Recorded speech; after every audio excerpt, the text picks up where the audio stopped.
As anticipation builds for UFC 321, one of the most talked about matchups is the heavyweight title clash between champion Tom Aspinall and former interim title holder Cyril Gane. While fans and analysts have been weighing in on how the fight might play out, light heavyweight king Alex Pereira has also offered his perspective on the matchup. Known for his striking precision and ability to break down opponents, Pereira's analysis of this heavyweight showdown sheds light on the stylistic differences between the two fighters. Speaking with the media, Pereira explained that he sees the fight as a particularly challenging one for Aspinall. He acknowledged the Englishman's impressive skill set, calling him a complete fighter who has already proven himself against some of the most aggressive heavyweights in the division. Aspinall's ability to blend speed, power, and grappling has made him one of the most dangerous competitors in the sport. However, Pereira suggested that Cyril Gane brings a unique challenge that could cause significant problems for the champion. According to Pereira, Gane's movement and defensive style may frustrate Aspinall. Unlike many heavyweights who rely primarily on forward pressure and raw power, Gane is known for his fluid footwork, technical striking, and ability to control distance. Pereira highlighted that while Aspinall has dealt with aggressive opponents in the past, facing someone like Gane is a different test altogether. He emphasized that Gane's tendency to move constantly and stay elusive could prevent Aspinall from finding the openings he typically capitalizes on. "This is a tough fight," Pereira said. "Tom is a complete fighter, but I do feel like he has fought a lot of aggressive guys. Cyril is not that type of opponent. He is going to do a lot of movement, he's going to be cautious, and he's going to make Tom chase him. That might frustrate Tom, especially in the early rounds. Maybe in the first, second, or even third round, Tom will struggle to find him. This makes the fight very different from what we usually see with Tom." Pereira's comments reflect the ongoing debate about how Aspinall will adapt to a fighter who approaches the heavyweight division with such a unique style. While Aspinall's power and wrestling could be decisive if he is able to close the distance, Gane's ability to avoid heavy exchanges and pick opponents apart from range has made him one of the most technically gifted heavyweights in UFC history. The matchup at UFC 321 will ultimately come down to who can impose their game plan. If Aspinall can cut off the cage and bring his explosive offense into play, he may retain his title and continue building his legacy. On the other hand, if Gane can stay mobile, frustrate the champion, and force him into mistakes, the Frenchman could reclaim gold and establish himself once again as the top heavyweight in the world. For now, Pereira's analysis adds another layer of intrigue to what is already one of the most exciting heavyweight title fights in recent memory. Fans will not only be watching to see who comes out on top, but also how the contrasting styles of Aspinall and Gane collide inside the octagon. UFC bantamweight contender Merab Dvalishvili recently shared a candid and entertaining story on Demetrius Johnson's YouTube channel about one of the earliest financial mistakes of his fighting career: forgetting to pay his taxes after a big UFC payday. The Georgian fighter, known for his relentless pace inside the octagon, revealed how he went from feeling rich for the first time to going completely broke within 6 months. Dvalishvili explained that the turning point came after his second UFC fight. Despite losing the bout, he earned $10,000 for competing and an additional $50,000 performance bonus, bringing his total payout to $60,000. For a young fighter who had never seen that kind of money before, it felt like life-changing wealth. "Oh, I'm so rich," Dvalishvili recalled thinking. "I had $60,000. Before, I had never seen that much money in my life." With newfound financial confidence, he made the decision to stop working construction, a job he had been doing to support himself while pursuing his MMA career. He gave bonuses to his coaches, paid his manager 10%, sent large portions of the money to his 2 brothers, and even bought himself a fancy car. For the first time, he felt like a successful professional athlete living the dream. But that dream quickly turned into a financial nightmare. Within 6 months, Dvalishvili had spent every dollar of his $60,000 payout. He admitted that at the time, he didn't even realize he was required to pay taxes on his fight earnings. That lack of awareness set him up for an unpleasant surprise. "I didn't even know I had to pay taxes on it," he said. "I stopped working construction, I spent my money, and then I was broke." To make matters worse, Dvalishvili began relying on credit cards to cover expenses. this was a shock for him, as he had always prided himself on living within his means and never owing money while working construction. Suddenly, the fighter who thought he was wealthy was drowning in debt and scrambling to get back on his feet. The turning point came when he won his next fight and earned $20,000. But instead of being able to enjoy the victory, most of that money had to go toward paying taxes on his previous earnings. To stabilize his situation, Dvalishvili returned to working construction, picking up where he left off before his UFC breakthrough. Looking back, he laughed at the irony of thinking he was living the life of a wealthy athlete, only to find himself broke and working manual labor again just months later. "Yes, I thought I was rich," Dvalishvili admitted. "But after 6 months, I had no money, I was using credit cards, and I had to go back to construction." The story highlights the struggles many fighters face when transitioning from regular jobs to the unpredictable world of professional MMA. Without proper financial guidance, even a large payday can disappear quickly. For Dvalishvili, the experience was a hard but valuable lesson about money management and the realities of being a fighter. Today, Dvalishvili is one of the UFC's top bantamweights, competing at the highest level and living a far different life than in those early years. But the memory of going broke after his first big payday remains an important reminder of how quickly fortunes can change in combat sports. As fight week heats up ahead of their highly anticipated rematch, both Alex Pereira and Magomed Ankalaev have addressed a topic that has been gaining traction in the MMA community: a potential move to the UFC's heavyweight division. With both men at the top of the light heavyweight ranks and their bodies naturally continuing to grow, the possibility of competing in a heavier weight class appears more realistic than ever. During his media availability, reigning light heavyweight champion Alex Pereira was candid about the physical challenges of cutting weight to 205 pounds.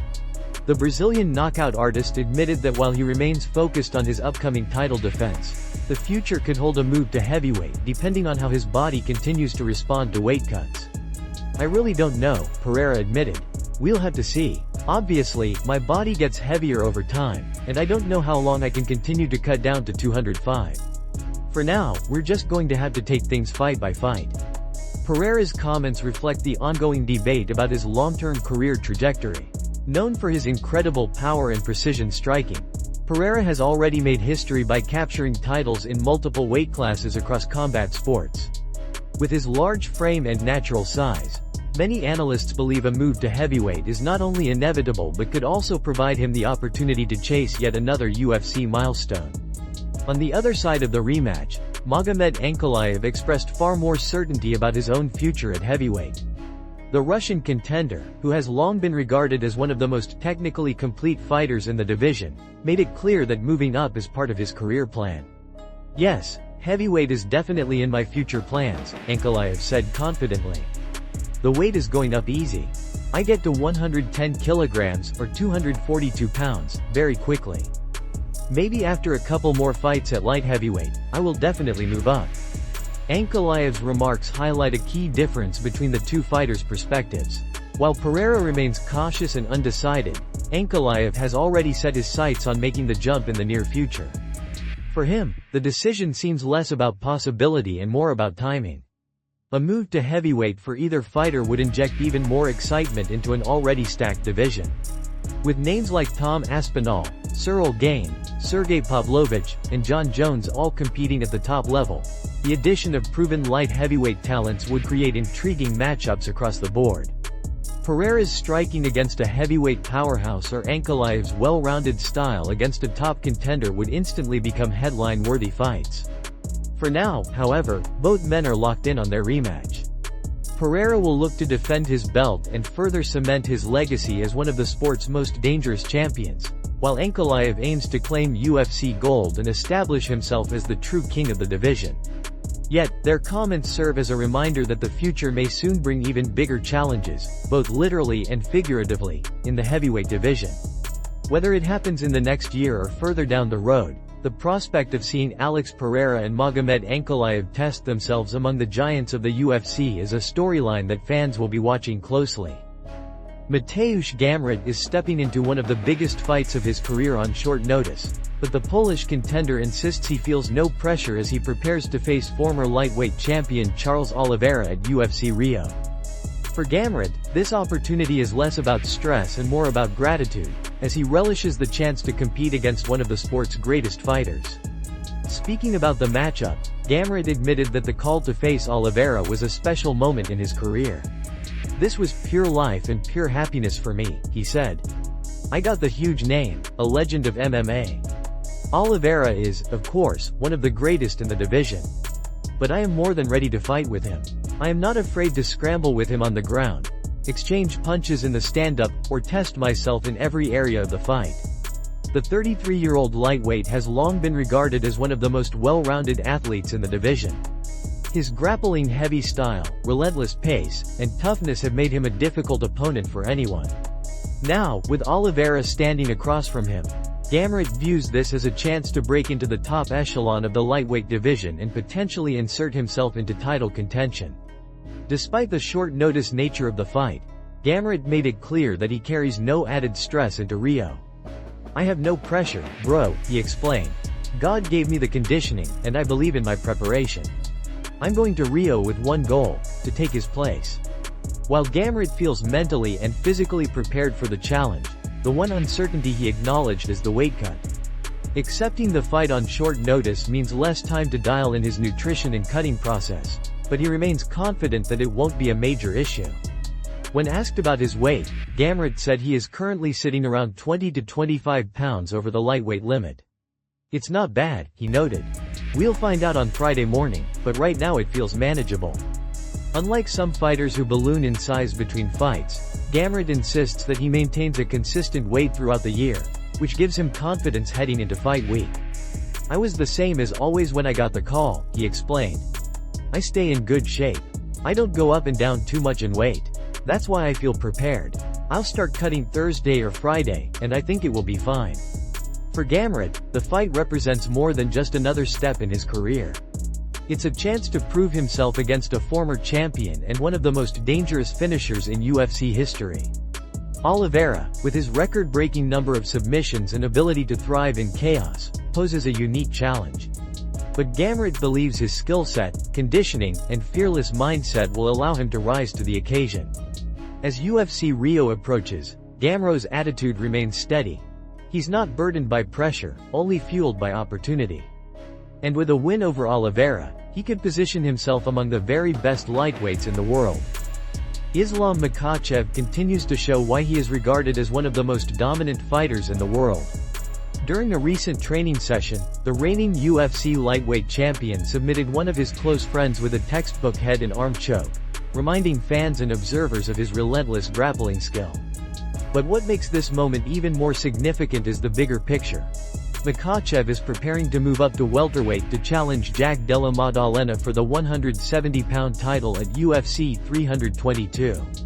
The submission itself was a display of what makes Makhachev such a feared opponent inside the octagon. The Dagestani champion, following in the footsteps of his mentor Khabib Nurmagomedov, has long been praised for his suffocating top control and ability to transition seamlessly into fight-ending positions. During the training roll, he applied steady pressure, advanced to dominant position, and locked in the head and arm choke with the precision of a veteran. His friend had no choice but to tap. While training room submissions are nothing new for elite fighters, this moment highlighted Makhachev's mindset heading into his next career milestone. No longer content with simply defending the lightweight belt, he has set his sights on becoming a two-division UFC champion. The challenge is daunting, as moving up in weight always comes with risks. However, Makhachev believes his grappling, discipline, and fight IQ will translate perfectly to welterweight. Speaking about his ambitions, Makhachev has been clear that his ultimate goal is legacy. "My goal is always to challenge myself and prove that I can be the best in any division," he said. That mindset has defined his journey from prospect to champion, and now potentially to double champion status. Standing in his way is Australia's Jack Della Maddalena, one of the most dangerous and technical strikers in the UFC. Known for his crisp boxing, powerful combinations, and ability to overwhelm opponents on the feet, Della Maddalena represents a very different type of challenge than many of Makhachev's past opponents. While Makhachev has dominated wrestlers, grapplers, and pressure fighters, facing an elite striker at a higher weight will test his adaptability. Analysts expect the key to the fight will be whether Makhachev can implement his trademark grappling against a larger, stronger opponent. If he is able to take Della Maddalena down and control him on the mat, the fight could play out like many of his lightweight defenses. However, if Della Maddalena keeps the fight standing, his striking volume and precision could pose serious problems. For fans, UFC 322 has suddenly become one of the most anticipated cards of the year. A win would not only cement Makhachev as the lightweight king but also elevate him into rare company as a two-division champion. More than that, it would strengthen his case as one of the greatest fighters in MMA history. Until then, training room moments like his submission victory over a friend serve as reminders of the tools he brings into every fight: elite grappling, unshakable confidence, and a relentless pursuit of his ultimate goal, proving himself as the best, regardless of division.